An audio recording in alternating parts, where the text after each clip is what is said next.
Prendre le large, c'est sans doute ce qu'est venu faire le port autonome de Kribi ici lors de cette 9e édition du Salon de l'action gouvernementale. Le port autonome de Kribi, comme vous le savez, dont la pose de la première pierre a été faite le 7 octobre 2011 à Mboro par le chef de l'État, un projet qu'il a lancé dans le cadre des ambitions de développement du Cameroun.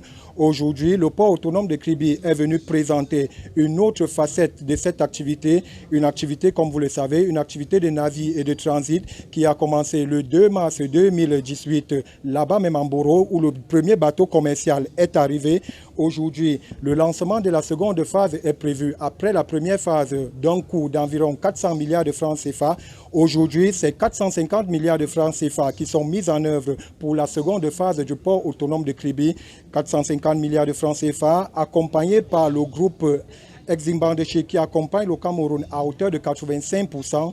15% sont destinés par le pays de Paul Biya pour accompagner ce grand port de Mboro. Et aujourd'hui, à la 9e édition, ils ont tenu ce 23 septembre 2020 à montrer les actions qui sont faites tout au long de cette période, mais aussi qui sont faites dans la sous-région pour permettre non seulement le déploiement des infrastructures, mais aussi le déploiement de toutes les activités au port autonome de Kribi. C'est donc un événement important qu'a tenu à magnifier et à accompagner le directeur général, Patrice Melon, qui était présent ici à Yaoundé, ici même dans l'enceinte du palais polyvalent des sports, pour montrer les actions qui sont menées par le port autonome de Kribi. Il faut dire que le port autonome de Kribi, c'est le dernier des ports camerounais et il tient ici à présenter toutes les actions, toutes les mesures, tout l'accompagnement qui est fait dans le cadre de ce projet.